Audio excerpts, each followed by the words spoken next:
Hello all, welcome to Ajay academy. ഇന്നത്തെ ക്ലാസ്സിൽ finance commission and fiscal ഡെവല്യൂഷനെ കുറിച്ചാണ് ഡിസ്കസ് ചെയ്യാൻ പോകുന്നത്. നോക്കാം ഫിനാൻസ് കമ്മീഷനെ കുറിച്ച്. ഫിനാൻസ് കമ്മീഷൻ എസ്റ്റാബ്ലിഷ് ചെയ്ത ഇയർ ആണ് 1951 എന്ന് പറയുന്നത്. ഓക്കെ, 1951 ഫിനാൻസ് കമ്മീഷൻ കൊണ്ടുവന്നത്.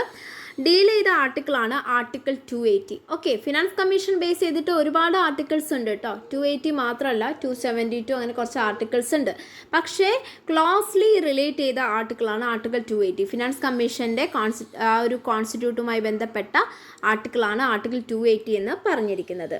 സോ ഈ പോയിന്റിൽ നിന്ന് നിങ്ങൾക്ക് എന്താണ് മനസ്സിലാക്കേണ്ടത്? ഫിനാൻസ് കമ്മീഷൻ എന്ന് പറയുന്നത് ഒരു കോൺസ്റ്റിറ്റ്യൂഷണൽ ബോഡിയാണെന്ന് മനസ്സിലാക്കണം.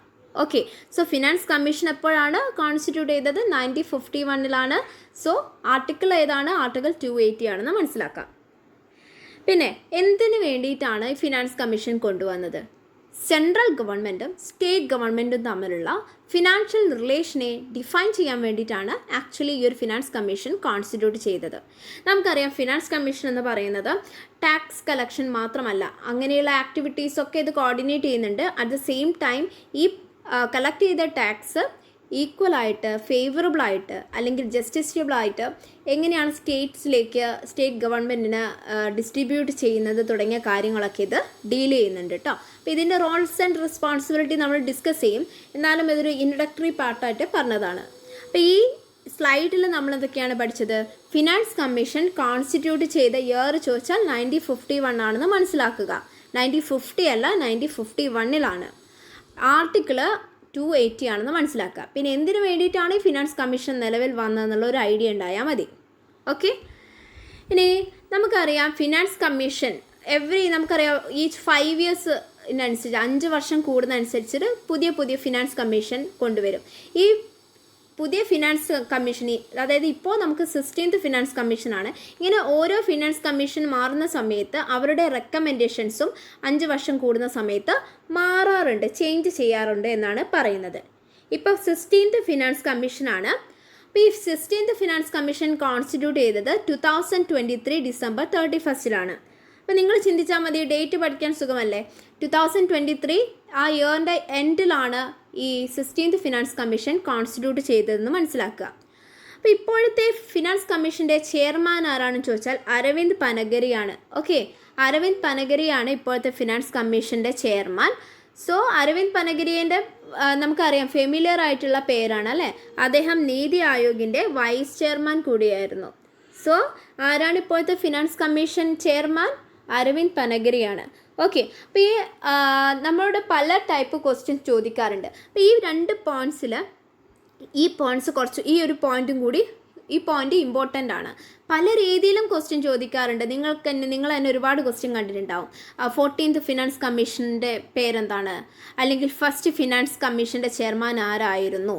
അല്ലെങ്കിൽ സ്റ്റേറ്റ്മെൻറ്റ് വൈസ് ചോദിക്കുകയാണ്. പിന്നെന്താണ് അരവിന്ദ് പനഗരിയ എന്താണ് എത്രാമത്തെ ഫിനാൻസ് കമ്മീഷൻ ചെയർമാനാണ്? അങ്ങനെ പല രീതിയിലും ക്വസ്റ്റ്യൻ ചോദിക്കാം. സ്റ്റേറ്റ്മെൻറ്റ് വൈസ് ആണെങ്കിൽ 15th finance commission chairman Arvind Panagariya. True or false ആണ് അല്ലേ. അങ്ങനെ സ്റ്റേറ്റ്മെൻറ്റ് വൈസ് ക്വസ്റ്റ്യൻ ആയിട്ടും MCQ ടൈപ്പ് ക്വസ്റ്റ്യൻ ആയിട്ടും ഈ ക്വസ്റ്റ്യന് നല്ല ചാൻസ് ഉണ്ട്. അതുകൊണ്ട് ഈ പോയിന്റ് മനസ്സിലാക്കുക. ഓക്കെ, ഇനി കോമ്പോസിഷൻ. ഫിനാൻസ് കമ്മീഷനിലെ കോമ്പോസിഷനാണ് പഠിക്കുന്നത്. എത്ര മെമ്പേഴ്സാണ് ഫിനാൻസ് കമ്മീഷനുള്ളത്? 5 മെമ്പേഴ്സാണ് കേട്ടോ ഉള്ളത്. ഇതിൽ ഒരു മെമ്പർ എന്ന് പറയുന്നത് ഒരാൾ ചെയർമാൻ ആയിരിക്കും. പിന്നെ അസിസ്റ്റ് ചെയ്തിട്ട് 4 മെമ്പേഴ്സും കൂടി ഉണ്ടാവും. ഇങ്ങനെ ടോട്ടൽ 5 മെമ്പേഴ്സാണ് ഫിനാൻസ് കമ്മീഷന് ഉണ്ടാവുന്നത്. ഓക്കെ, അപ്പോൾ ഈ ഫിനാൻസ് കമ്മീഷനെ ഒക്കെ അപ്പോയിൻറ്റ് ചെയ്യുന്നത് പ്രസിഡൻ്റ് ആണ്. വേണമെങ്കിൽ പിന്നെയും റീ അപ്പോയിൻറ്റ് ചെയ്യാനുള്ള. ഓക്കെ, അതേപോലെ തന്നെ the constitution empower parliament to set the qualification for commissioner members and outline the selection process. അതായത് കോൺസ്റ്റിറ്റ്യൂഷനിൽ തന്നെ പറഞ്ഞിട്ടുണ്ട് എങ്ങനെയാണ് ഫിനാൻസ് കമ്മീഷൻ ചെയർമാനെയും അല്ലെങ്കിൽ മെമ്പേഴ്സിനെയും എങ്ങനെയാണ് അപ്പോയിൻറ്റ് ചെയ്യുന്നത്, അവർക്ക് എന്തൊക്കെ ക്വാളിഫിക്കേഷൻ വേണം, ഇങ്ങനത്തെ കാര്യങ്ങളൊക്കെ നമ്മുടെ കോൺസ്റ്റിറ്റ്യൂഷനിൽ പ്രതിപാദിക്കുന്നുണ്ടെന്ന് മനസ്സിലാക്കണം. ഓക്കെ, ഇനി ക്വാളിഫിക്കേഷൻ എന്താണ് നമുക്ക് മനസ്സിലാക്കണ്ടേ? ഈ ക്വാളിഫിക്കേഷൻ എന്ന് പറയുന്നത് വെച്ചാൽ 1951 ഫിനാൻസ് കമ്മീഷൻ്റെ ആക്ട് പ്രകാരമാണ് ക്വാളിഫിക്കേഷൻ പറഞ്ഞിരിക്കുന്നത്. ഓക്കെ, ഒരു ചെയർമാനും അല്ലെങ്കിൽ ബാക്കിയുള്ള മെമ്പേഴ്സിനും എന്തൊക്കെ ഈ ഒരു മെമ്പേഴ്സായിട്ടും അല്ലെങ്കിൽ ചെയർമാനായിട്ടൊക്കെ തിരഞ്ഞെടുക്കണമെങ്കിൽ എന്തൊക്കെ ക്വാളിഫിക്കേഷൻ അവർക്ക് ഉണ്ടായിരിക്കണം എന്നാണ് പറഞ്ഞിരിക്കുന്നത്. ഓക്കെ, അപ്പം ഈ ചെയർമാൻ, ഫിനാൻസ് കമ്മീഷൻ്റെ ചെയർമാൻ എന്ന് പറയുന്നത് പബ്ലിക് അഫെയർസിൽ കുറച്ചും കൂടി എക്സ്പീരിയൻസ്ഡ് ആയിട്ടുള്ള ഒരു പേഴ്സൺ ആയിരിക്കണം എന്നാണ് പറഞ്ഞിരിക്കുന്നത്. അതുമാത്രമല്ല കുറച്ച് കണ്ടീഷൻ അല്ലെങ്കിൽ ക്വാളിഫിക്കേഷനൊക്കെ വേണം. എന്തൊക്കെയാണെന്ന് നോക്കാം. ഒന്നാമത്തത്, judge or high court or person qualified to be appointed as one. ഒരു ഹൈക്കോർട്ടിലെ ജഡ്ജിന് തുല്യമായിട്ടുള്ള ക്വാളിഫിക്കേഷൻ ചെയർമാനോ അല്ലെങ്കിൽ മറ്റുള്ള മെമ്പേഴ്സിനോ ഉണ്ടായിരിക്കണം. രണ്ടാമത്തെ qualification, A person who has specialised knowledge of finance and account of the government. അതായത് നമ്മൾ ഫിനാൻസ്, അക്കൗണ്ട് അല്ലെങ്കിൽ എക്കണോമിക്സ്, പൊളിറ്റിക്സ് ഇങ്ങനെയുള്ള കാര്യങ്ങളിലൊക്കെ നോളജ് ആയിട്ടുള്ള പേഴ്സൺ ആയിരിക്കണം. ഓക്കെ. മൂന്നാമത്തത്, A person who has wide experience in financial matters and in administration. പറഞ്ഞ പോലെ തന്നെയാണ് ഫിനാൻഷ്യൽ മാറ്റേഴ്സിനെയും അഡ്മിനിസ്ട്രേറ്റീവ് കാര്യങ്ങൾക്കൊക്കെ നല്ല എക്സ്പീരിയൻസ് ഉള്ള ഒരു പേഴ്സൺ ആയിരിക്കണം. പിന്നെ എക്കണോമിക്സിൽ സ്പെഷ്യൽ നോളജ് ഉള്ള ഒരാളായിരിക്കണം. ഇങ്ങനെയുള്ള കുറച്ച് ക്വാളിഫിക്കേഷനാണ് പിന്നെ ആക്ട് 1951 ഫിനാൻസ് കമ്മീഷൻ ആക്ടിൽ പറഞ്ഞിരിക്കുന്നത്. അപ്പോൾ ഒരു ചെയർമാനായിട്ട് തിരഞ്ഞെടുക്കണമെങ്കിൽ, ഒരു മെമ്പേഴ്സായിട്ട് തിരഞ്ഞെടുക്കണമെങ്കിൽ എന്തൊക്കെ ക്വാളിഫിക്കേഷൻ വേണം എന്ന കാര്യമാണ് പറഞ്ഞിരിക്കുന്നത്. ഒരു ജഡ്ജിക്ക് ഒരു ഹൈക്കോടതി ജഡ്ജിന് തുല്യമായിട്ടുള്ള ക്വാളിഫിക്കേഷൻ വേണം. പിന്നെ എന്താണ്, definitely he must be A Indian citizen. അത് ഇമ്പോർട്ടൻ്റ് ആണല്ലോ. പിന്നെ പൊതുവേ നമ്മൾ പറഞ്ഞ പോലെ മെൻ്റലി അങ്ങനത്തെ ഒരു പ്രശ്നങ്ങളൊന്നും ഉണ്ടാവാൻ പാടില്ല എന്ന് നമുക്ക് മനസ്സിലാക്കാം. ഓക്കെ. പിന്നെ അഡീഷണൽ ക്വാളിഫിക്കേഷനാണ് പറഞ്ഞിരിക്കുന്നത്. ഈ സബ്ജക്റ്റ് ബേസ്ഡ് ആയിട്ടുള്ള നോളജ് വേണം. അത് ഫിനാൻസിലും ആണെങ്കിലും അഡ്മിനിസ്ട്രേഷൻ, പിന്നെ എക്കണോമിക്സിൽ സ്പെഷ്യൽ നോളജ് ഉണ്ടായിരിക്കുന്ന ആളായിരിക്കണം. വെൽ എക്സ്പീരിയൻസ്ഡ് പേഴ്സൺ ആയിരിക്കണം ഈ ഒരു പബ്ലിക് അഫെയർസിൽ. ഓക്കെ. അങ്ങനെയുള്ള ഒരാൾക്ക് നമുക്ക് ഫിനാൻസ് കമ്മീഷൻ്റെ ചെയർമാനായിട്ടോ അല്ലെങ്കിൽ മെമ്പേഴ്സായിട്ടോ നമുക്ക് എന്ത് ചെയ്യാം, അപ്പോയിൻറ്റ് ചെയ്യാം. ഓക്കെ. ഇപ്പോഴത്തെ മെമ്പേഴ്സ് ആരൊക്കെയാണെന്നാണ് പറഞ്ഞിരിക്കുന്നത്. 2025 സെപ്റ്റംബറിൽ അനുസരിച്ചുള്ള കണക്കാണ്. 16th ഫിനാൻസ് കമ്മീഷനാണ് നമുക്കറിയാം. ചെയർമാൻ ആരായിരുന്നു? ഡോക്ടർ അരവിന്ദ് പനഗരിയാണ് ചെയർമാൻ. മെമ്പേഴ്സ് ആരൊക്കെയാണെന്നാൽ ശ്രീ അജയ് നാരായൺ ഝാ, ഡോക്ടർ മനോജ് പാണ്ഡ, ശ്രീമതി ആനി ജോർജ് മാത്യു എന്നിവരാണ് ഇമ്പോർട്ടൻ്റ് ആയിട്ടുള്ള members. Okay. Part time member എന്ന് പറയുന്നത് ഡോക്ടർ സൗമ്യ കാന്തി ഘോഷാണ്. ഓക്കെ, ഡോക്ടർ സൗമ്യ കാന്തി ഘോഷാണ് പാർട്ട് ടൈം മെമ്പറായിട്ട് നിൽക്കുന്നത്. സെക്രട്ടറി ആയിട്ടുള്ളത് ശ്രീ ഋത്വിക് രഞ്ജനം പാണ്ഡെയാണ് സെക്രട്ടറി. ഓക്കെ. അപ്പം ഇതിൽ ഇമ്പോർട്ടൻ്റ് ആയിട്ടുള്ള ഇപ്പോൾ കോൺസ്റ്റിറ്റ്യൂട്ട് ചെയ്ത മെമ്പേഴ്സാണ്, അവരുടെ ഡെസിഗ്നേഷനുമാണ് കൊടുത്തിരിക്കുന്നത്. 16th ഫിനാൻസ് കമ്മീഷൻ പ്രകാരം ചെയർമാനാണ് നമ്മൾ ഏറ്റവും കൂടുതൽ ചോദിക്കാറുള്ളത്, ഡോക്ടർ അരവിന്ദ് പനഗരിയ. സോ മെമ്പേഴ്സിൻ്റെ പേര് ജസ്റ്റ് ഒന്ന് നോട്ട് ചെയ്ത് വെച്ചാൽ മതി. ചോദിക്കാൻ വളരെ ചാൻസ് കുറവാണ്. എന്നാലും ആരൊക്കെയാണെന്ന് ജസ്റ്റ് ഒന്ന് മനസ്സിലാക്കുക. അജയ് നാരായൺ ഝാ ഉണ്ട്, മനോജ് പാണ്ഡെ ഉണ്ട്, ആനി ജോർജ് മാത്യു ഉണ്ട്. പിന്നെ പാർട്ട് ടൈം മെമ്പറായിട്ട് ഡോക്ടർ സൗമ്യ കാന്തി ഘോഷും ഉണ്ട്. സെക്രട്ടറി ഉണ്ട്. സെക്രട്ടറി ആരെന്ന് ചോദിച്ചാൽ ശ്രീ ഋത്വിക് രഞ്ജനം പാണ്ഡെയാണ് സെക്രട്ടറി. ഓക്കെ. ഇനി നമ്മുടെ ഫിനാൻസ് കമ്മീഷൻ്റെ നമുക്കറിയാം, ഇപ്പോൾ 16th ഫിനാൻസ് കമ്മീഷനാണ് നമുക്കറിയാം. അപ്പോൾ ഈ ഫസ്റ്റ് നമുക്ക് പല ടൈപ്പ് ക്വസ്റ്റ്യൻസ് നമ്മൾ പ്രതീക്ഷിക്കാം ഫിനാൻസ് കമ്മീഷൻ ചെയർമാനെ കുറിച്ച്. അവിടെ ഒരുപാട് ക്വസ്റ്റ്യന് ചാൻസ് ഉള്ള ഒരു ഏരിയ ആണ് അല്ലേ.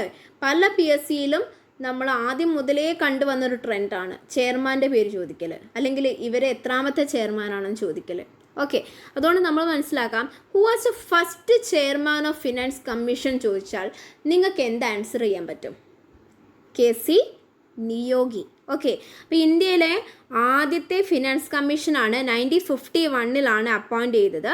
KC നിയോഗിയാണ്.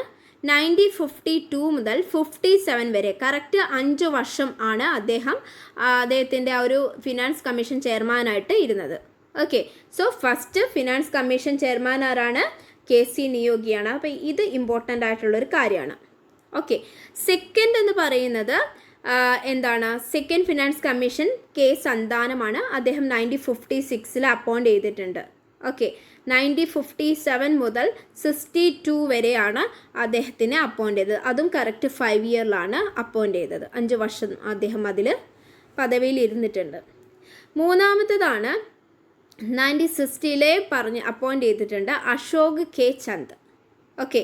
ഇപ്പോൾ അശോക് കെ ചന്ദയാണ് ചെയർമാൻ, മൂന്നാമത്തെ ഫിനാൻസ് കമ്മീഷൻ ചെയർമാൻ 1962 മുതൽ 66, അതായത് ഇവിടെ 4 വർഷം മാത്രമാണ് അദ്ദേഹം ആ ഒരു ഫിനാൻസ് കമ്മീഷൻ ചെയർമാനായിട്ട് ഇരുന്നത്. ഓക്കെ, 4 ഇയേഴ്സ് മാത്രമാണ്. പിന്നെ 4th ഫിനാൻസ് കമ്മീഷൻ ചെയർമാൻ അദ്ദേഹത്തിന് 1964 അപ്പോയിൻ്റ് ചെയ്തു. അപ്പോൾ നമ്മൾ ചോദിക്കും ഈ ഒരു ഇയർ എന്ന് പറയുന്ന പീരീഡ് എന്ന് പറയുന്നത് ഇവിടെ 64 അപ്പോയിൻ്റ് ചെയ്തിട്ടുണ്ട്, പക്ഷേ 66 മുതലാണല്ലോ തുടങ്ങുന്നത്. ആക്ച്വലി തീരുമാനിക്കുന്ന ഇയറാണിത്, പക്ഷേ നിലവിൽ വന്ന ഇയറാണ് ഈ പറഞ്ഞത്. ഓപ്പറേഷണൽ ഡ്യൂറേഷനാണ് ഇവിടെ പറഞ്ഞിരിക്കുന്നതെന്ന് മനസ്സിലാക്കുക. ക്ലിയർ? ഓക്കെ, അപ്പോൾ ഈ PV രാജമന്നാറാണ് 4ാമത്തെ ഫിനാൻസ് കമ്മീഷൻ ചെയർമാൻ എന്ന് പറഞ്ഞിരിക്കുന്നത്. അദ്ദേഹം 1966 മുതൽ 69 വരെയാണ് കേട്ടോ. അതായത് 3 വർഷം മാത്രമാണ് അദ്ദേഹം പദവിയിലിരുന്നത്. 5th ഫിനാൻസ് കമ്മീഷൻ മഹാവീർ ത്യാഗിയാണ്, 1969 മുതൽ 74 വരെയാണ്. ഓക്കെ, അപ്പം ഈ പിന്നെ നമുക്കറിയാം 6th ഫിനാൻസ് കമ്മീഷൻ നോക്കുമ്പോൾ കെ ബ്രഹ്മാനന്ദ റെഡ്ഡിയാണ് 6th ഫിനാൻസ് കമ്മീഷൻ്റെ ചെയർമാൻ. 74 മുതൽ 79 വരെയുള്ള കാലഘട്ടമാണ് അല്ല. ഈ ബ്രഹ്മാനന്ദ റെഡ്ഡീൻ്റെ കാലത്തായിരിക്കും നമ്മളിവിടെ എമർജൻസി ടൈം ഉണ്ടായത് അല്ലേ, അടിയന്തരാവസ്ഥ കാലത്തൊക്കെയുള്ള ഫിനാൻസ് കമ്മീഷൻ ചെയർമാൻ. അങ്ങനെയൊന്നും ഡീപ്പായിട്ട് ചോദിക്കുകയൊന്നുമില്ല കേട്ടോ. ഇതായിട്ട് ബന്ധപ്പെട്ട മെയിനായിട്ട് അത് പൊളിറ്റിക്കൽ ബേസ് ആയിട്ടുള്ള കാര്യങ്ങളല്ലേ. അപ്പോൾ ഈ കെ ബ്രഹ്മാനന്ദ റെഡ്ഡി എന്നാൽ ആ സമയത്തുള്ള ഫിനാൻസ് കമ്മീഷൻ ചെയർമാൻ. ഓക്കെ, ആ രീതിയിലൊന്നും ചോദിക്കാൻ ചാൻസ് കുറവാണ്, എന്നാലും ഞാൻ പറഞ്ഞ ഈ ഡേറ്റ് കണ്ടപ്പോൾ പറഞ്ഞതാണ്. ഓക്കെ, പിന്നെ ഡേറ്റ് അല്ല പീരീഡ് കണ്ടപ്പോൾ പറഞ്ഞതാണ്. 7th finance commission chairman JM ഷെലറ്റ് ആണ്. അപ്പോൾ അദ്ദേഹം 79 മുതൽ 84 വരെയാണ്. ഓക്കെ, അപ്പോൾ ഇവിടെ കുറഞ്ഞ ടൈമിൽ ഫിനാൻസ് കമ്മീഷൻ ചെയർമാനായിട്ട് ഇരുന്നത് PV രാജമന്നാറാണെന്ന് മനസ്സിലാക്കുക. 3 വർഷമാണ്. Okay, 8th finance commission chairman YB ചവാനാണ്. 84 മുതൽ 89 വരെയാണ് അദ്ദേഹം ഇതിലുണ്ടായത്, ചെയർമാനായിട്ട് ഇരുന്നത്. 9th ഫിനാൻസ് കമ്മീഷൻ ചെയർമാന് NKP സാൽവെയാണ്. 89 മുതൽ 95 വരെ ഉണ്ടായിരുന്നു. 10th ഫിനാൻസ് കമ്മീഷൻ്റെ ചെയർമാൻ KC പന്താണ്, 95 മുതൽ 2000 വരെ. അതിനുശേഷം നമുക്ക് സുഖമാണ് അല്ലേ, കുറച്ച് ഡേറ്റുകൾ പഠിക്കാൻ. കറക്റ്റ് ആ ഒരു 5 അതിൻ്റെ മൾട്ടിപ്ലിക്കേഷൻ ഇതിലാണ് വരുന്നത്. 11th finance commission AM Khusrau ആണ്. 2000 മുതൽ 2005 വരെയാണ് അദ്ദേഹം ഉണ്ടായിരുന്നത്. 12th ആണെങ്കിൽ C രംഗരാജനാണ്. ഓക്കെ, C രംഗരാജനാണ് ഫിനാൻസ് കമ്മീഷൻ്റെ ചെയർമാൻ. 2005 to 2010 വരെയാണ്.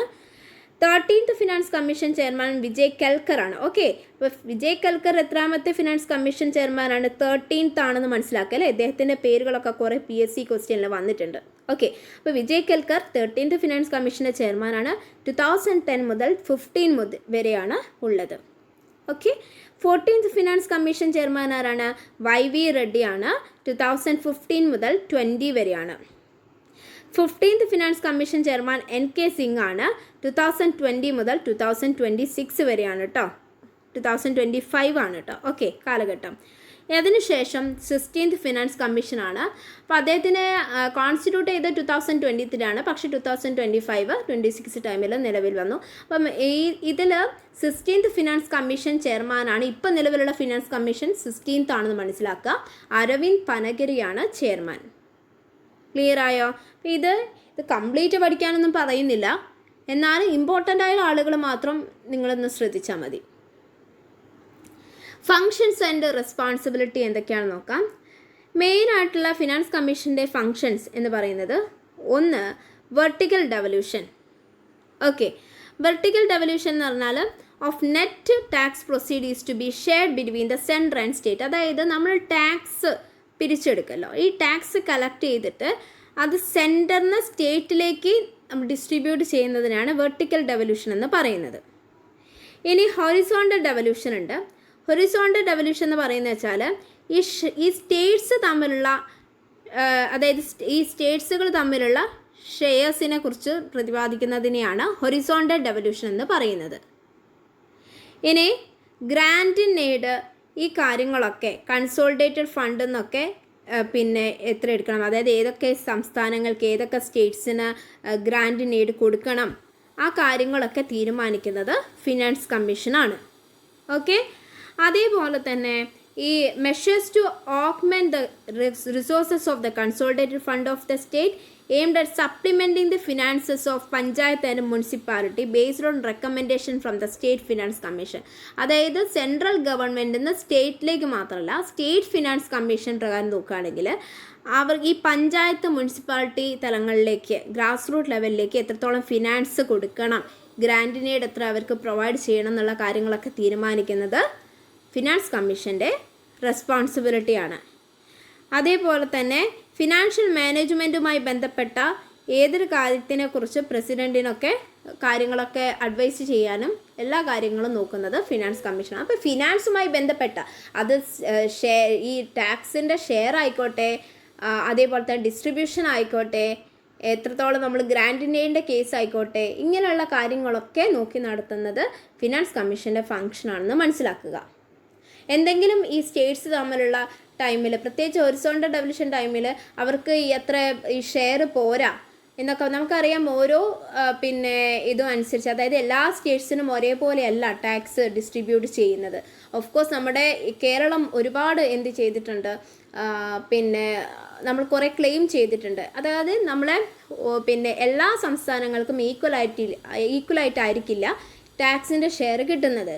ഓരോ സംസ്ഥാനത്തിനും ഡിഫറെൻ്റ് ആയിട്ടായിരിക്കും. ഓക്കെ, അപ്പോൾ അതിന് ഓരോ പരിധിയുണ്ട്. ഈ ടെറിട്ടറിയൽ, ജോഗ്രഫിക്കൽ ഏരിയ, പോപ്പുലേഷൻ, അങ്ങനെ ഡിഫറെൻ്റ് ആയിട്ടുള്ള ഇത്ര പെർസെൻറ്റേജ് ഒക്കെ ബേസ് ചെയ്തിട്ടാണ് ഓരോ സ്റ്റേറ്റിനും ഇത്ര ഷെയർ കൊടുക്കണമെന്ന് പറയുന്നത്. ഓക്കെ, അപ്പം ഇങ്ങനെ ഷെയറിൽ ഉണ്ടാവുന്ന ഒരുപാട് തർക്കങ്ങൾ ഉണ്ടാവാറുണ്ട്. ഓക്കെ, ഈ സ്റ്റേറ്റിനേക്കാളും ഞങ്ങളെക്കാളും കൂടുതൽ മറ്റ് സ്റ്റേറ്റിന് കൂടുതൽ ഷെയർ കിട്ടിയെന്നുള്ള ഒരുപാട് പ്രശ്നങ്ങൾ ഇപ്പോഴും നടക്കുന്നുണ്ട്. അപ്പോൾ ഈ പ്രശ്നങ്ങളൊക്കെ, ഇത്തരം ഡിസ്പ്യൂട്ട്സുകളൊക്കെ പരിഹരിക്കുന്നത് ഫിനാൻസ് കമ്മീഷൻ്റെ നേതൃത്വത്തിലാണെന്ന് മനസ്സിലാക്കുക. ഓക്കെ, അപ്പോൾ നിങ്ങൾ ചിന്തിക്കേണ്ട കാര്യം, ഒരിക്കലും കറക്റ്റായിട്ട് ഗവൺമെൻറ്റിന് കിട്ടിയ ടാക്സ് സ്റ്റേറ്റ്സിന് എല്ലാവർക്കും ഈക്വലായിട്ട് ഡിസ്ട്രിബ്യൂട്ട് ചെയ്യുകയല്ല ചെയ്യുന്നത്. അതിന് ഓരോ അതിൻ്റെതായിട്ടുള്ള മാനേഴ്സ് ഉണ്ട്. ഓക്കെ, അതായത് പോപ്പുലേഷൻ, അതേപോലെ തന്നെ ഫോറസ്ട്രി ഏരിയ, അതേപോലെ തന്നെ അങ്ങനെയുള്ള ടെറിട്ടറിയൽ, ജോഗ്രഫിക്കൽ ഏരിയ, അങ്ങനത്തെ കുറച്ച് കാര്യങ്ങളുണ്ട്. ടാക്സ് കളക്ഷൻ എത്രത്തോളം ഉണ്ട്, ഇതിൻ്റെയൊക്കെ എത്ര പെർസെൻറ്റേജ് ഏതിലാണോ ബെറ്ററായിട്ട് നിൽക്കുന്ന ആ സ്റ്റേറ്റ്സിനായിരിക്കും കൂടുതലായിട്ട് ഷെയർ പോകുന്നത്. ഓക്കെ, അപ്പോൾ അതുപോലെ ഈ ഡെവലപ്മെൻറ്റ് ബാക്ക്വേർഡ്നെസ് ആയിട്ട് നിൽക്കുന്ന സ്റ്റേറ്റ്സിനായിരിക്കും കൂടുതൽ പരിഗണിക്കുകയും ചെയ്യുക. ഓക്കെ, അങ്ങനത്തെ കുറച്ച് കാര്യങ്ങളൊക്കെ ഉണ്ടെന്ന് മനസ്സിലാക്കുക. അതുകൊണ്ട് ഒരുപാട് പ്രശ്നങ്ങൾ ഉണ്ടാവാറുണ്ട്. ഓക്കെ, അപ്പോൾ ഈ ഷെയറുമായി ബന്ധപ്പെട്ട് ഒരുപാട് പ്രശ്നങ്ങൾ ഉണ്ടാവുന്നുണ്ട്. അപ്പോൾ ഈ ഫിനാൻസ് കമ്മീഷൻ എന്ന് പറയുന്ന ഒരു അഡ്വൈസറി ഒരു നേച്ചറും കൂടി ഉള്ളതാണ്. നമ്മളിപ്പോൾ ഓൾറെഡി പറഞ്ഞിട്ടുണ്ട്. ഈ അതായത് ഫിനാൻസ് കമ്മീഷൻ എന്ന് പറയുന്നത് ഒരു അഡ്വൈസറി ബോഡി പോലെ പ്രവർത്തിക്കുന്നുണ്ട്. ഓക്കെ, therefore നമുക്കറിയാം ഗവൺമെൻറ് ഈ റെക്കമെൻഡേഷൻസ് ഒക്കെ അതായത് ഫിനാൻസ് കമ്മീഷൻ ഒരുപാട് റെക്കമെൻഡേഷൻസ് ഒക്കെ കൊണ്ടുവരുന്ന സമയത്ത് പലപ്പോഴും അത് ക്രിട്ടിസൈസ് ചെയ്യാറുണ്ട് പല ഗവൺമെൻറ്റും, അല്ല സ്റ്റേറ്റ് ഗവൺമെൻറ്റുകളൊക്കെ തമ്മിൽ ഒരുപാട് ക്രിട്ടിസൈസ് ചെയ്യാറുണ്ട്, പ്രത്യേകിച്ച് ഈ ഡെവല്യൂഷൻ്റെ കേസൊക്കെ. ഓക്കെ, അപ്പോൾ ആ കാര്യങ്ങളൊക്കെ അഡ്വൈസ് ചെയ്യുന്ന, ഡിസ്പ്യൂട്ട്സ് ഒക്കെ പരിഹരിക്കുന്നതൊക്കെ ഫിനാൻസ് കമ്മീഷനാണ്. പിന്നെ പോപ്പുലേഷൻ ക്രൈറ്റീരിയൻ ഉണ്ട്. ഓക്കെ, പോപ്പുലേഷൻ ക്രൈറ്റീരിയൻ എന്ന് പറയുന്നത് വെച്ചാൽ നമുക്കറിയാം നമ്മൾ ഒരുപാട് ക്രൈറ്റീരിയ ബേസ് ചെയ്തിട്ടാണ് ചെയ്യുന്നത് ഫിനാൻസ് കമ്മീഷൻ ഈ ടാക്സിൻ്റെ ഷെയർ ഡിസ്ട്രിബ്യൂട്ട് ചെയ്യുന്നത്. ഓക്കെ, അപ്പോൾ ഈ പോപ്പുലേഷൻ ക്രൈറ്റീരിയ എന്ന് പറയുന്നത് വെച്ചാൽ പ്രധാനപ്പെട്ട ഒരു കാര്യമാണ്. ഓക്കെ, അതായത് ഇതിൽ പോപ്പുലേഷൻ്റെ ബേസ് നോക്കുകയാണെങ്കിൽ 2011 പ്രകാരം ഒരു 15% ആയിരുന്നു ഇത് കൊടുത്തത്. ഓക്കെ, ഹൊറിസോണ്ടൽ ഡെവല്യൂഷൻ പ്രകാരം 15% ആയിരുന്നു പോപ്പുലേഷൻ ക്രൈറ്റീരിയന് വെയിറ്റ് കൊടുത്തത്. ഓക്കെ, അപ്പോൾ ഇങ്ങനെ കുറേ ക്രൈറ്റീരിയ ഉണ്ട്. പോപ്പുലേഷൻ ക്രൈറ്റീരിയ, അതേപോലെ തന്നെ ഇൻകം ക്രൈറ്റീരിയ, ഏരിയൻ്റെ ബേസിലുള്ള ക്രൈറ്റീരിയ.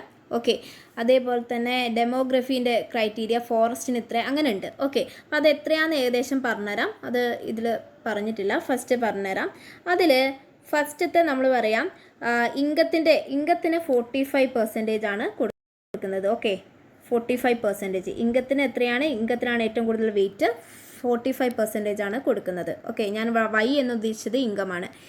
ഏരിയയ്ക്ക് നമ്മൾ 15% ആണ് കൊടുക്കുന്നത്. ഓക്കെ, ഏരിയയ്ക്ക് എത്രയാണ് കൊടുക്കുന്നത്? 15% ആണ് വെയിറ്റ് കൊടുക്കുന്നത്. 15 കേട്ടോ, 15% ആണ് കൊടുക്കുന്നത്. പിന്നെ പോപ്പുലേഷന്, നമ്മൾ ഈ പറഞ്ഞ പോപ്പുലേഷൻ എത്രയാണ്? പോപ്പുലേഷനും 15% ആണ് വെയിറ്റ് കൊടുത്തിരിക്കുന്നത്.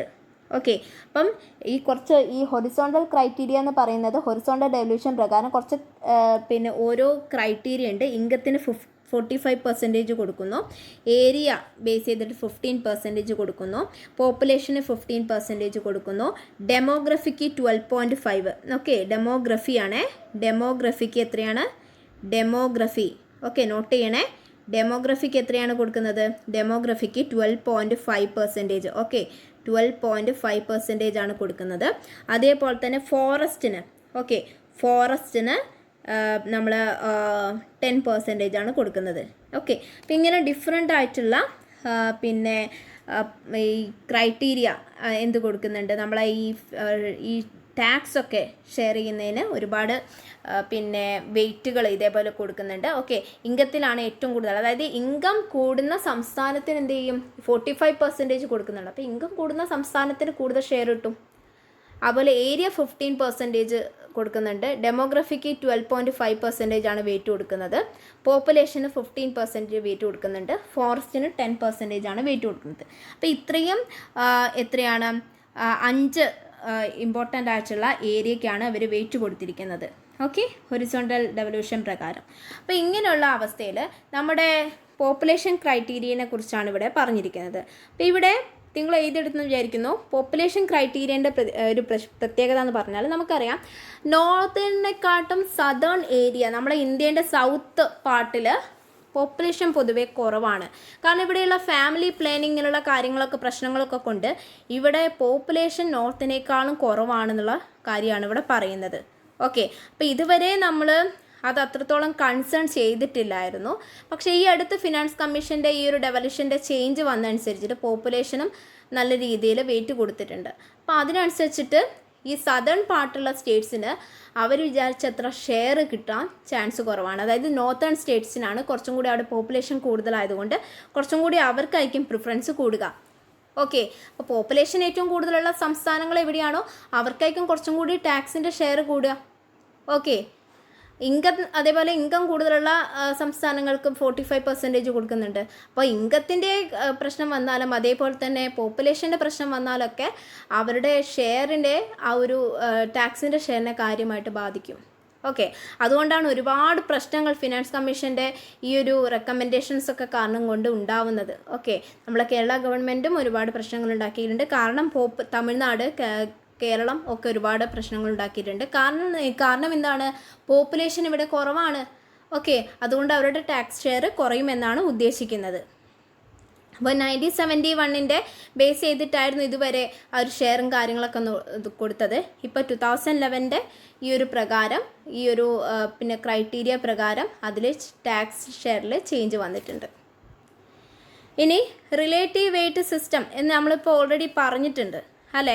അതായത് നമ്മൾ എത്രയെന്ന് പറഞ്ഞത്, ഇൻകത്തിന് എത്രയെന്ന് ഷെയർ പറഞ്ഞത്, ഇൻകത്തിന് 45%, അങ്ങനെ ഒരു നമ്മൾ പറഞ്ഞില്ലേ, ഇൻകത്തിന് 45% കൊടുത്തിട്ടുണ്ട്.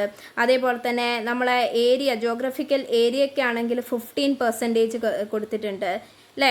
അങ്ങനെ പോപ്പുലേഷൻ ആണെങ്കിൽ 15%, ഡെമോഗ്രഫി ബേസ് ചെയ്താണെങ്കിൽ ഈ ഒരു പിന്നെന്താണ് 12.5%, ഫോറസ്റ്റ് ഏരിയനാണെങ്കിൽ 10%, ഇങ്ങനെയൊക്കെ കൊടുത്തിരിക്കുന്നത്. അപ്പോൾ ഈ ഒരു വെയിറ്റ് സിസ്റ്റത്തിൻ്റെ ബേസിലാണ് ടാക്സ് ഷെയർ ചെയ്യുന്നത്. അപ്പോൾ ഈ പറഞ്ഞ പ്രശ്നങ്ങൾ കൊണ്ട് എന്ത് ചെയ്യുന്നുണ്ട്, ഈ പറഞ്ഞ റെക്കമെൻഡേഷൻസ് ഒക്കെ കൊണ്ടുവരുമ്പോൾ സ്റ്റേറ്റ്സുകൾ എന്ത് ചെയ്യുന്നുണ്ട്, പ്രശ്നങ്ങൾ ഉണ്ടാക്കാറുണ്ടെന്ന് മനസ്സിലാക്കുക. ഓക്കെ, അപ്പോൾ ഇതിൽ എന്താണ്, there is a case under the present circumstances to relook and lower the weight attach to the population criteria.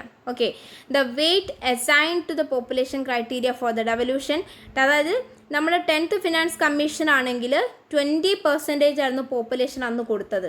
Okay, അപ്പോൾ പത്താമത്തെ finance commission, okay 10th finance commission ഈ പോപ്പുലേഷന് വെയിറ്റ് 20% ആയിരുന്നു കൊടുത്തിരുന്നത്. പക്ഷേ ഇപ്പോൾ കറൻറ്റ് ആയിട്ടുള്ള 15th and 16th finance commission population 15% ആണ് കൊടുത്തിരിക്കുന്നതെന്ന് മനസ്സിലാക്കുക. ഓക്കെ, ഇനി ഇത്രയും കാര്യങ്ങളൊക്കെയാണ് നമ്മളെ ഫിനാൻസ് കമ്മീഷൻ്റെ പ്രശ്നങ്ങളൊക്കെ ആയിട്ട് പറയുന്നത്. ഓക്കെ, പ്രത്യേകിച്ച് അടിയുള്ളത് ഇങ്ങനെ ചിന്തിച്ചാൽ മതി, ഈ സ്റ്റേറ്റ് ഷെയറിന് വേണ്ടിയിട്ടുള്ള അടിയാണ്, അങ്ങനെ ചിന്തിച്ചാൽ മതി. ഓക്കെ, ആ രീതിയിലെങ്കിലും നിങ്ങൾ മനസ്സിലാക്കി വെക്കുക. Okay, way forwards. അപ്പോൾ ഇതിൽ മെയിനായിട്ട് commission must not merely work to promote the central policy. Okay, അപ്പോൾ നമുക്ക് ഫുള്ള് കമ്മീഷൻ, ഫിനാൻസ് കമ്മീഷൻ എന്ന് പറയുന്നത് വെച്ചാൽ നമ്മുടെ സെൻട്രൽ ഏജൻസിയാണെന്ന് കംപ്ലീറ്റ് നമുക്ക് പറയാൻ പറ്റില്ല.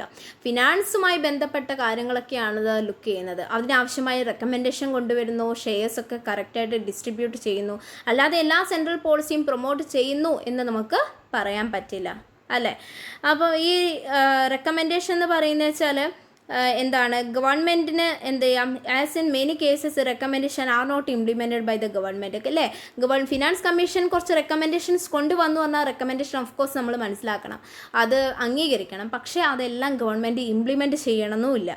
ഓക്കെ, നമുക്കറിയാം പലതരത്തിലും ക്രൈറ്റീരിയയ്ക്ക് അനുസരിച്ചിട്ടാണ് ഈ ഷെയറുകളൊക്കെ ഡിസ്ട്രിബ്യൂട്ട് ചെയ്യുന്നത് എന്നുള്ള കാര്യങ്ങൾ പറയാം. അപ്പോൾ ഇതൊക്കെ ജനറലായിട്ടുള്ള പൊതുവെ പറയുന്ന കാര്യങ്ങളാണ് കേട്ടോ, പ്രത്യേകിച്ച് വേറെ ഒന്നുമില്ല. ഇനി സ്റ്റേറ്റ് ലെവലും ഫിനാൻസ് കമ്മീഷൻ ഉണ്ട്. ഓക്കെ, അപ്പോൾ സ്റ്റേറ്റ് ലെവൽ ഫിനാൻസ് കമ്മീഷൻ നമുക്കറിയാം 73rd 74th കോൺസ്റ്റിറ്റ്യൂഷണൽ അമെൻമെൻറ്റുകളൊക്കെ ഉണ്ടായിട്ടുണ്ട്, അല്ലേ? അപ്പോൾ ഈ 73rd 74th ഈ അമെൻമെൻറ്റ് ഉണ്ടായതിന് ശേഷം നമുക്ക് കുറേ പവർ ഡീസെൻട്രലൈസ് ചെയ്തു, അല്ലേ? അധികാരം വികേന്ദ്രീകരിച്ചു എന്നൊക്കെ നമ്മൾ പഠിച്ചിട്ടുണ്ട്. ഓക്കെ, മെയിനായിട്ടുള്ള ഈ ഒരു സ്റ്റേറ്റിലും എല്ലാ സ്റ്റേറ്റ്സിലും എന്തുണ്ട്, ഫിനാൻസ് കമ്മീഷൻ ഉണ്ടെന്ന് മനസ്സിലാക്കുക. ഓക്കെ, അപ്പോൾ ഈ ഫിനാൻസ് കമ്മീഷനിലൂടെ ഈ ഹൊറിസോണ്ടൽ ഇംബാലൻസ് ഒക്കെ പിന്നെ എന്താണ് പരിഹരിക്കുക എന്ന് പറയുന്നത് വളരെ ഇമ്പോർട്ടൻ്റ് ആയുള്ള ഒരു ടാസ്ക്കാണ്. ഓക്കെ, അപ്പോൾ ഈ ആർട്ടിക്കിൾ 243(1) പ്രകാരമാണ് സ്റ്റേറ്റിൻ്റെ ഫിനാൻസ് കമ്മീഷനുമായി ബന്ധപ്പെട്ട ആർട്ടിക്കിൾ എന്ന് പറയുന്നത്. ഓക്കെ, അപ്പോൾ ആർട്ടിക്കിൾ ഏതാണ്? പൊതുവേ സെൻട്രലിൻ്റെ ഫിനാൻസ് കമ്മീഷൻ്റെ ആർട്ടിക്കിൾ 280 ആണ്. സ്റ്റേറ്റിൻ്റെ ബേസ് ചോദിക്കുകയാണെങ്കിൽ ആർട്ടിക്കിൾ 243(1) ക്ലോസ് 1 ആണ് ഇതുമായി ബന്ധപ്പെട്ട ആർട്ടിക്കിൾ. ഓക്കെ, സ്റ്റേറ്റിൻ്റെ ഫിനാൻസ് കമ്മീഷൻ്റെ ആർട്ടിക്കിൾ ശ്രദ്ധിക്കണേ, ആർട്ടിക്കിൾ 243 ക്ലോസ് 1 ആണ്. അപ്പോൾ ഇത് പ്രകാരം സെൻട്രൽ ലെവലാണെങ്കിൽ പ്രസിഡൻ്റ് ആണ് അപ്പോയിൻറ്റ് ചെയ്യുന്നത്. സ്റ്റേറ്റ് ലെവലാണെങ്കിൽ ഓരോ 5 വർഷം കൂടുന്ന സമയത്ത് ഗവർണർ ആയിരിക്കും അപ്പോയിൻറ്റ് ചെയ്യുന്നത്. ഓക്കെ, ഫിനാൻസ് കമ്മീഷനിൽ ആർട്ടിക്കിൾ 243(y) ഉണ്ട്. പിന്നെ ഈ 243(y) അതേപോലെ ആർട്ടിക്കിൾ 243(i) ഒക്കെ ഉണ്ട്. അപ്പോൾ ഈ ആർട്ടിക്കിൾസ് ഒക്കെ കണ്ടാൽ നിങ്ങൾ മനസ്സിലാക്കണം എന്താണ്, ഇതൊക്കെ സ്റ്റേറ്റിൻ്റെ ഫിനാൻസ് കമ്മീഷനുമായി ബന്ധപ്പെട്ട ആർട്ടിക്കിളാണെന്നാണ് മനസ്സിലാക്കേണ്ടത്. ഓക്കെ, അപ്പോൾ ഇവിടെ ഗവർണറാണ് സ്റ്റേറ്റ് ഫിനാൻസ് കമ്മീഷണറെ അപ്പോയിൻറ്റ് ചെയ്യുന്നത്. അവർക്ക് ആവശ്യമായുള്ള റെക്കമെൻഡേഷൻസ് ഒക്കെ കൊണ്ടുവരുന്നു എന്നുള്ള കാര്യങ്ങളൊക്കെയാണ് പറയുന്നത്. ഓക്കെ, അപ്പോൾ ഈ ആർട്ടിക്കിൾ എന്ന് പറയുന്നത് വെച്ചാൽ മെയിനായിട്ട് ആർട്ടിക്കിൾ 280 ആണ് മെയിനായിട്ട് ഇമ്പോർട്ടൻ്റ് ആയിട്ടുള്ള ആർട്ടിക്കിൾ. ഓക്കെ, പിന്നെ സ്റ്റേറ്റ് ഫിനാൻസ് കമ്മീഷൻ എന്ന് പറയുന്നത് വെച്ചാൽ നമ്മൾ സെൻട്രൽ ഫിനാൻസ് കമ്മീഷൻ ചെയർമാൻ്റെ അതേ സെയിം റോൾസ് ആൻഡ് റെസ്പോൺസിബിലിറ്റി തന്നെയാണുള്ളത്. അത് സെപ്പറേറ്റ് ആയിട്ട് പഠിക്കേണ്ട സെയിം റെസ്പോൺസിബിലിറ്റിയാണ് ഏത് ലെവൽ ഓഫ് ഫിനാൻസ് കമ്മീഷണറും ഉള്ളത്. ഓക്കെ, അത് സെൻട്രൽ ആയിക്കോട്ടെ സ്റ്റേറ്റ് ആയിക്കോട്ടെ സെയിം റോളാണ് കേട്ടോ ഉള്ളത്. അതായത് നമ്മൾ ഈ സ്റ്റേറ്റ് ആണെങ്കിൽ കുറച്ചും കൂടി ഒരു ഡീസെൻട്രലൈസേഷൻ ലുക്കാണ് നമ്മൾ ചിന്തിക്കേണ്ടത്. അതായത് ഈ 3 ടയർ സിസ്റ്റം ആണല്ലോ നമ്മളെ പഞ്ചായത്തി രാജ് സിസ്റ്റത്തിലുള്ളത്. അപ്പോൾ ഇങ്ങനെ ഗ്രാമങ്ങളിലേക്കൊക്കെയുള്ള ഈ 3 ലെവൽസിലേക്ക് ആവശ്യമായിട്ടുള്ള റിസോഴ്സസ് ഒക്കെ അലോക്കേറ്റ് ചെയ്യാം. ടാക്സും ഡ്യൂട്ടീസൊക്കെ പിരിച്ചെടുത്ത് അവർക്ക് കറക്റ്റായിട്ട് എന്ത് ചെയ്യാം, അതിൻ്റെ ഷെയർ കൊടുക്കുക എന്നുള്ള കാര്യങ്ങളൊക്കെയാണ് പറയുന്നത്. ഓക്കെ, അതേപോലെ നമ്മുടെ ഓരോ പഞ്ചായത്തിൻ്റെയും ഫിനാൻഷ്യൽ പൊസിഷൻ എങ്ങനെയാണ് വരുന്നത്, അതിനാവശ്യമായിട്ടുള്ള അവരുടെ ഇമ്പ്രൂവ് ചെയ്യാനുള്ള റെക്കമെൻഡേഷൻസ് കൊണ്ടുവരിക. ഓക്കെ, അതേപോലെ തന്നെ ആർട്ടിക്കിൾ 243(i) കാണിക്കുന്നുണ്ട് അല്ലേ. ഈ article 243(i) of the Indian constitution, the governor of the state എൻഷുർസ് the laying of the state finance commissioners recommendation the table of the state legislature. Okay, അപ്പോൾ ഈ ഗവർണർക്കായിരിക്കും എന്ത് ചെയ്യുന്നത്, ഈ സ്റ്റേറ്റ് ഫിനാൻസ് കമ്മീഷൻ്റെ റെക്കമെൻഡേഷൻ സബ്മിറ്റ് ചെയ്യുന്നത്. ഓക്കെ, അത് ഈ ഒരു നിയമാനുസൃതമായിരിക്കും. ഓക്കെ, അപ്പോൾ ഇത് എത്ര ഇമ്പോർട്ടൻ്റ് അല്ല, ജസ്റ്റ് ഒന്ന് വായിച്ചു പോകാൻ മാത്രമേ ഉള്ളൂ കേട്ടോ. റൂൾസ് ആൻഡ് റെസ്പോൺസിബിലിറ്റി ഒന്ന് നിങ്ങൾ ഏകദേശം മനസ്സിലാക്കിയാൽ വെച്ചാൽ മതി, കാണാതെ പഠിക്കേണ്ട. സ്റ്റേറ്റ് ഫിനാൻസ് കമ്മീഷൻ ഇപ്പോഴത്തെ ചെയർമാൻ, കേരളത്തിൻ്റെ സ്റ്റേറ്റ് ഫിനാൻസ് കമ്മീഷൻ്റെ ചെയർമാനാണ് ഇദ്ദേഹം, ഡോക്ടർ KN ഹരിലാലാണ്. ഇദ്ദേഹമാണ് സ്റ്റേറ്റിൻ്റെ 7ാമത്തെ ഫിനാൻസ് കമ്മീഷൻ. ഓക്കെ, അപ്പോൾ സെൻട്രൽ ആണെങ്കിൽ മൊത്തം ഫിനാൻസ്, അതായത് സെൻട്രൽ ഫിനാൻസ് കമ്മീഷൻ നമ്മളങ്ങനെ പറയില്ല, ഫിനാൻസ് കമ്മീഷൻ ചെയർമാൻ എന്നാണ് പറയുക. അപ്പോൾ ഫിനാൻസ് കമ്മീഷൻ്റെ ചെയർമാൻ 16ാമത്തെ ഫിനാൻസ് കമ്മീഷൻ ചെയർമാനാണ്. അത് അരവിന്ദ് പനഗിരിയാണ്, ഡോക്ടർ അരവിന്ദ് പനഗിരിയ. പക്ഷേ കേരളത്തിൻ്റെ ഫിനാൻസ് കമ്മീഷൻ ചെയർമാനാണെന്ന് ചോദിക്കുകയാണെങ്കിൽ അദ്ദേഹം 7th ഫിനാൻസ് കമ്മീഷൻ ചെയർമാനാണ്. പേരെന്താണ്? Doctor KN Harilal. ഓക്കെ, ഇതും ക്വസ്റ്റ്യൻ ചോദിക്കാൻ ചാൻസ് ഉണ്ട്. അപ്പം ഇതിൻ്റെ നമ്മൾ ഫസ്റ്റ് സ്റ്റേറ്റിൻ്റെ ഫിനാൻസ് കമ്മീഷൻ 1994 കോൺസ്റ്റിറ്റ്യൂട്ട് ചെയ്തത്. ആ സമയത്ത് എം.എ. ഉമ്മനാണ് ചെയർമാൻ. അദ്ദേഹം രണ്ടാമത്തെ തവണയും അദ്ദേഹത്തിനെ റീകൺസിഡർ ചെയ്തു. അപ്പോൾ 2001 രണ്ടാമത്തെ ടൈമിൽ എം.എ. ഉമ്മൻ തന്നെയായിരുന്നു ചെയർമാൻ. അതുകൊണ്ട് നമ്മൾ സ്റ്റേറ്റിൻ്റെ ഈ ഫിനാൻസ് കമ്മീഷൻ ചെയർമാൻ പഠിക്കാൻ സുഖമാണ്. ഓക്കെ, കാരണം ഫസ്റ്റ് ആൻഡ് സെക്കൻഡ് ഫിനാൻസ് കമ്മീഷൻ്റെ ചെയർമാൻ ഒരാൾ തന്നെയാണ്, എം.എ. ഉമ്മനാണെന്ന് മനസ്സിലാക്കുക. പിന്നെ തേർഡ് ഫിനാൻസ് കമ്മീഷൻ ചെയർമാനാണ്. അപ്പോൾ 10 വർഷം എം.എ. ഉമ്മൻ ആണ് ഫിനാൻസ് കമ്മീഷൻ ചെയർമാൻ. ഏറ്റവും കൂടുതൽ ഫിനാൻസ് കമ്മീഷൻ ചെയർമാനായ കേരളത്തിലെ ഫിനാൻസ് കമ്മീഷൻ ചെയർമാൻ ആരാന്ന് ചോദിച്ചാൽ എം.എ. ഉമ്മനായിരിക്കും. പിന്നെ 2006 പ്രഭാത് പട്നായിക്കാണ് ഫിനാൻസ് കമ്മീഷൻ ചെയർമാനായിട്ട് മാറിയത്. 2011 B.A. പ്രകാശ് ആയിരുന്നു. 2016 C. എബ്രഹാം ആയിരുന്നു. 2021 K.M. ചന്ദ്രശേഖർ ആയിരുന്നു. ഓക്കെ, അപ്പോൾ ഫോർമർ ആയിട്ടുള്ള ആദ്യത്തെ പിന്നെ ഫിനാൻസ് കമ്മീഷൻ ചെയർമാൻ ആരാണെന്ന് ചോദിച്ചാൽ K.M. ചന്ദ്രശേഖറാണ്. ഓക്കെ, ചന്ദ്രശേഖർ സാറിന് ശേഷമാണ് ഇപ്പോൾ നമ്മുടെ ഫിനാൻസ് കമ്മീഷൻ സ്റ്റേറ്റിൻ്റെ ഫിനാൻസ് കമ്മീഷൻ ചെയർമാനായിട്ട് K.N. ഹരിലാൽ അപ്പോയിൻ്റ് ചെയ്തത്.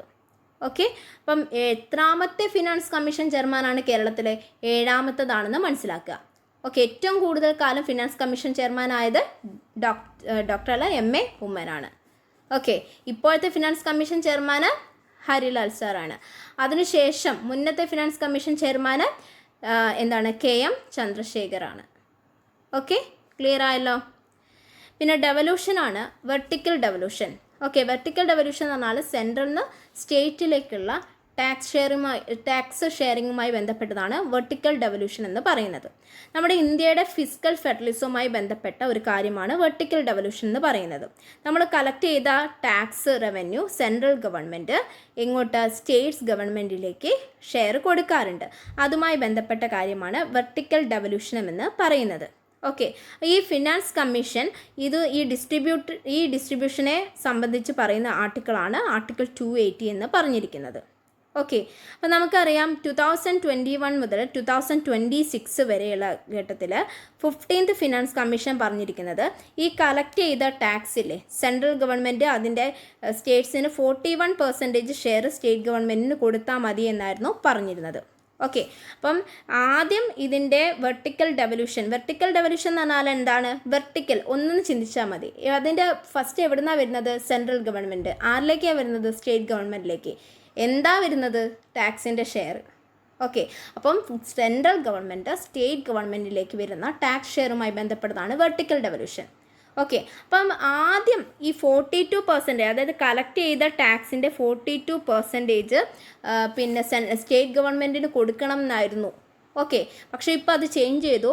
2021 മുതൽ 2026 വരെ ഫിനാൻസ് കമ്മീഷൻ്റെ റെക്കമെൻഡേഷൻ പ്രകാരം സെൻട്രൽ ഗവൺമെൻറ് 41% ഷെയർ സ്റ്റേറ്റ് ഗവൺമെൻറ്റിന് കൊടുത്താൽ മതി എന്ന് പറഞ്ഞിട്ടുണ്ട്. അതിനെക്കുറിച്ച് ഒരുപാട് പ്രശ്നങ്ങൾ ഉണ്ടായിട്ടുണ്ട്. ഇനി ഹൊറിസോണ്ടൽ ഡെവല്യൂഷൻ എന്ന് പറയുന്നത് വെച്ചാൽ സ്റ്റേറ്റ്സിൻ്റെ ഈ ഷെയർ എങ്ങനെ അലോക്കേറ്റ് ചെയ്യണം എന്നാണ്. അതായത് ഏകദേശം ഒരു 100 രൂപ പിരിച്ചെടുത്താൽ 41 രൂപ എല്ലാവർക്കും കൂടി സ്റ്റേറ്റ്സിന് കൊടുക്കാമെന്ന് വിചാരിക്കുന്നുണ്ട്. ഈ സ്റ്റേറ്റ്സിന് എല്ലാവർക്കും ഒരേപോലെയല്ല കൊടുക്കുന്നത് നമ്മൾ ഓൾറെഡി പറഞ്ഞിട്ടുണ്ട് അല്ലേ. അപ്പോൾ അതിന് ഒരുപാട് ആ ഒരു അലോക്കേഷൻ ക്രൈറ്റീരിയയുമായി ബന്ധപ്പെട്ടതാണ് ഹൊറിസോണ്ടൽ ഡെവല്യൂഷൻ എന്ന് പറയുന്നത്. ക്ലിയർ? അപ്പോൾ ഈ ഹൊറിസോണ്ടൽ ഡെവല്യൂഷൻ, അതായത് എങ്ങനെ ഈ പൈസ, എൻ്റെ അടുത്ത് ഇപ്പം 100 രൂപയാണ് ഗവൺമെൻറ് പിരിച്ചെടുത്തത്, 41 രൂപ ഫിനാൻസ് കമ്മീഷൻ്റെ കയ്യിലുണ്ട്. ഞാനൊരു ഫിനാൻസ് കമ്മീഷൻ ചെയർമാനാണെങ്കിൽ ഫിനാൻസ് കമ്മീഷനാണ് ഞാൻ തീരുമാനിക്കും എങ്ങനെ ഈ 41 രൂപ 28 സംസ്ഥാനങ്ങൾക്ക് വേണ്ടി കൊടുക്കണം. ഓക്കെ, അപ്പോൾ അതുമായി ബന്ധപ്പെട്ട അലോക്കേഷനുമായി ബന്ധപ്പെട്ട കാര്യമാണ് ഹൊറിസോണ്ടൽ ഡെവല്യൂഷൻ എന്ന് പറയുന്നത്. ഇത് പ്രധാനമായിട്ടും ഒരു സ്പെഷ്യൽ ക്രൈറ്റീരിയ ബേസ് ചെയ്തിട്ടാണ് നമ്മൾ പറഞ്ഞിട്ടുണ്ട് അല്ലേ. അത് നമ്മൾ ഓൾറെഡി നേരത്തെ ഡിസ്കസ് ചെയ്തിട്ടുണ്ട്. അപ്പം ആ ഒരു കാര്യം എന്ന് പറയുന്നത് വെച്ചാൽ എല്ലാ സ്റ്റേറ്റ്സിനെയും പ്രൊമോട്ട് ചെയ്യുന്ന രീതിയിലായിരിക്കും. എല്ലാ സ്റ്റേറ്റ്സിൻ്റെയും കണ്ടീഷൻ, എക്കണോമിക് ഫിനാൻഷ്യൽ കണ്ടീഷൻ ഒരേപോലെയാണോ? അല്ല. അപ്പോൾ ഈ ബാക്ക്വേർഡ് ആയിട്ടുള്ള സ്റ്റേറ്റ്സിനെ കുറച്ചും കൂടി പുഷപ്പ് ചെയ്യാൻ വേണ്ടിയിട്ട് നമ്മൾ എന്ത് ചെയ്യണം? കുറച്ചും കൂടി അവർക്ക് പരിഗണന കൊടുക്കണം അല്ലേ. അത് എഫിഷ്യൻ്റായിട്ട് ഡിസ്ട്രിബ്യൂട്ട് ചെയ്യണം അല്ലേ. ഇക്വിറ്റി പ്രൊമോട്ട് ചെയ്യണം. ഇതിൻ്റെയൊക്കെ അടിസ്ഥാനത്തിലാണ് ഈ പറഞ്ഞ 41 രൂപ, ഞാൻ എക്സാമ്പിൾ പറയുകയാണെങ്കിൽ ഈ സംസ്ഥാനങ്ങൾക്ക് ഫിനാൻസ് കമ്മീഷൻ വീതിച്ചു കൊടുക്കേണ്ടത്.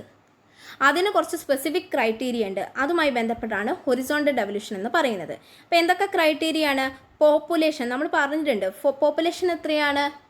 പോപ്പുലേഷന് 15% ആണ് കൊടുക്കുന്നത് അല്ലേ. ഏരിയയ്ക്ക് എത്രയാണ് കൊടുക്കുന്നത്? 15% അല്ലേ. ഇൻകം ഡിസ്റ്റൻസ് നമ്മൾ പറഞ്ഞിട്ട് ഇൻകം ഡിസ്റ്റൻസിൽ എത്രയാണ് 45% ആണ്. അതായത് ഏറ്റവും നേരത്തെ ഒരു കാര്യം പറഞ്ഞതിൽ ചെറിയ തിരുത്തുണ്ട്. ഏറ്റവും കുറഞ്ഞ ഇൻകം ഉള്ള സംസ്ഥാനങ്ങൾക്കായിരിക്കും കൂടുതൽ പരിഗണന കിട്ടുക. 45% ആണ് ഇൻകം ഡിസ്റ്റൻസ്.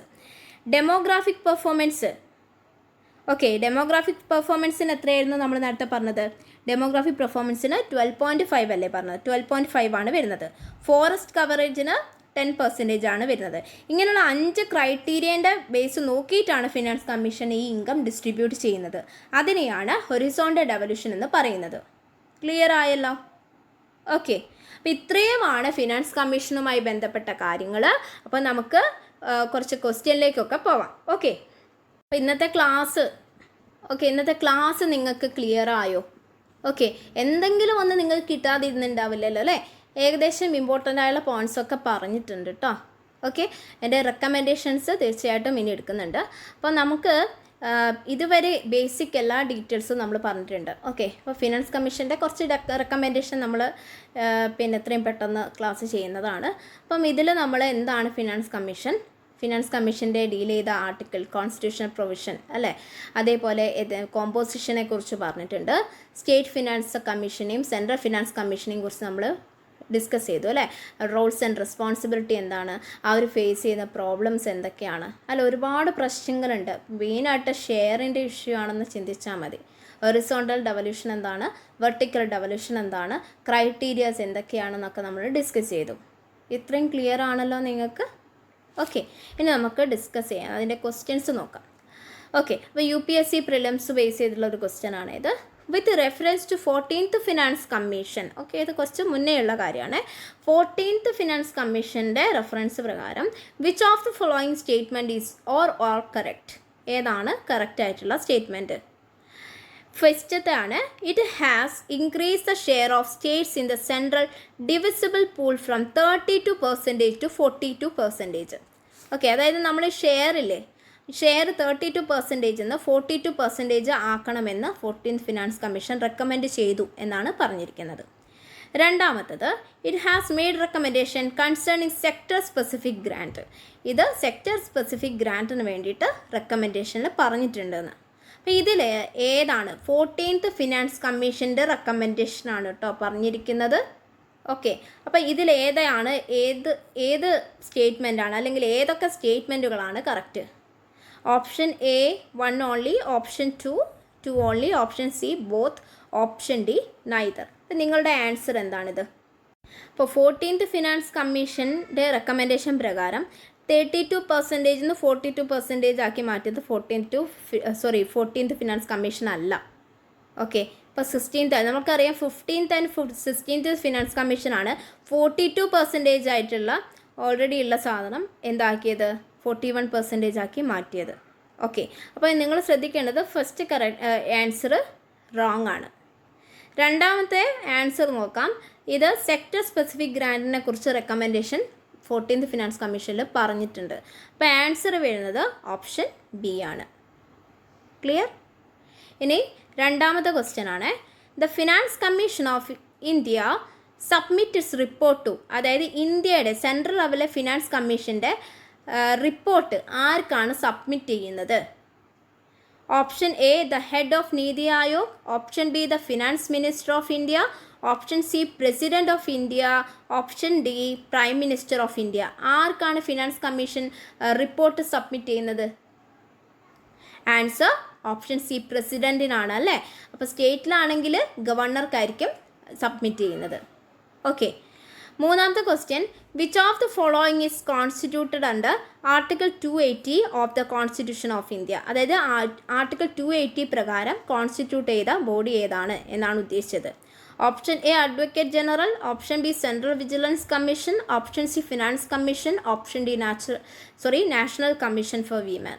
ഏതാണ് ആൻസർ വരുന്നത്? ആർട്ടിക്കിൾ 280 കണ്ടാൽ കുത്തിക്കോ ഫിനാൻസ് കമ്മീഷണർ. ഓക്കെ, അപ്പോൾ നമുക്കറിയാം അല്ലേ. അപ്പോൾ ഇനി നാലാമത്തെ ക്വസ്റ്റ്യൻ ആണ്, which of the following statement is or are correct regarding the finance commission of India? Statement question ആണ്. ഏതാണ് കറക്റ്റ് ആൻസർ എന്നാണ് ചോദിക്കുന്നത്. The finance commission consist of a chairman and 4 other members. രണ്ടാമത്തതാണ് the recommendations made by finance commissions are binding on the government and the government needs to grant fund according to the advice of the commission. അതായത് finance കമ്മീഷനിൽ ഒരു ചെയർമാനും 4 മെമ്പേഴ്സും ഉണ്ട്. രണ്ടാമത്തത് finance കമ്മീഷൻ്റെ recommendation ഗവൺമെൻറ്റിന് binding ആണ്. അപ്പോൾ ഗവൺമെൻറ്റിന് ആവശ്യമായിട്ടുള്ള ഗ്രാൻഡ് നീഡ് കമ്മീഷൻ്റെ അഡ്വൈസ് പ്രകാരമാണ് കൊടുക്കുന്നത് എന്നുള്ള രീതിയിൽ. Article 280 of the Indian constitution talks about the recommendations of the finance commission. അതായത് ഇന്ത്യൻ കോൺസ്റ്റിറ്റ്യൂഷനിലെ ആർട്ടിക്കിൾ 280 പറയുന്നത് ഫിനാൻസ് കമ്മീഷൻ്റെ റെക്കമെൻഡേഷൻസിനെ കുറിച്ചാണ്. അപ്പോൾ ഇതിൽ ഏതൊക്കെയാണ് കറക്റ്റ് ഏതാണ് വരുന്നത്? എ ആണ് കറക്റ്റ്. കാരണം എന്തെന്ന് വെച്ചാൽ ഫിനാൻസ് കമ്മീഷനിൽ ഒരു ചെയർമാനും 4 മെമ്പേഴ്സുമാണ്. രണ്ടാമത്തെ നമ്മൾ പറഞ്ഞിട്ടുണ്ട് നോട്ട് ബൈൻഡിങ് ഓൺ ഗവൺമെൻറ് എന്ന രീതിയിലാണ് പറയുന്നത്. ഇവിടെ ബൈൻഡിങ് ഓൺ ദ ഗവൺമെൻറ് എന്നുള്ള രീതിയിലാണ് പറയുന്നത്. അതുകൊണ്ട് ഇത് തെറ്റാണ്.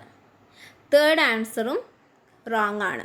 ഓക്കെ, ആർട്ടിക്കിൾ 280 പറയുന്നത് ഫിനാൻസ് കമ്മീഷൻ്റെ റെക്കമെൻഡേഷൻസ് കുറിച്ചല്ല. ഓക്കെ, അത് ഈ ഒരു പ്രസിഡൻറ്റിന് സബ്മിറ്റ് ചെയ്യണം എന്നുള്ള കാര്യങ്ങളൊക്കെയാണ് അതിൽ പറഞ്ഞിരിക്കുന്നത്. അപ്പോൾ ആൻസർ ഏതാണ്? ഓപ്ഷൻ സി ആണ് കറക്റ്റ് ആൻസർ. ഓക്കെ, ഇനി 5ാമത്തെ ക്വസ്റ്റ്യൻ ആണ് main functions of state finance commission is. Okay, finance commission state ആയിക്കോട്ടെ സെൻട്രൽ ആയിക്കോട്ടെ അവരുടെ റോൾ ആൻഡ് റെസ്പോൺസിബിലിറ്റി സെയിം ആണ് നമുക്കറിയാം. ഒന്നാമത്തത് prepare the union budget, note ചെയ്യണേ. രണ്ടാമത്തത് recommend distribution of financial resources between state and local bodies. Option C frame policy for cooperative society. Option D supervise election to panchayat. അപ്പോൾ ഇതിലേതാണ്? സ്റ്റേറ്റിൻ്റെ finance കമ്മീഷൻ്റെ ആണ്. അപ്പോൾ പെട്ടെന്ന് നമ്മൾ ഈ ഒന്നും നമ്മൾ എന്തൊക്കെയോ ഈ വ്യഗ്രതയിൽ ഈ ആൻസറൊക്കെ കറക്റ്റാണെന്ന് വിചാരിച്ചാൽ പെട്ടെന്ന് ഫസ്റ്റ് എ എന്ന ആൻസറൊക്കെ കുത്തിപ്പോകുന്ന ആളുകളുണ്ട്. ആൻസർ എ തെറ്റാണ്. ആൻസർ ഏതായിരിക്കും ഇതിൽ വരുന്നത്? ഓപ്ഷൻ ബി ആണ്.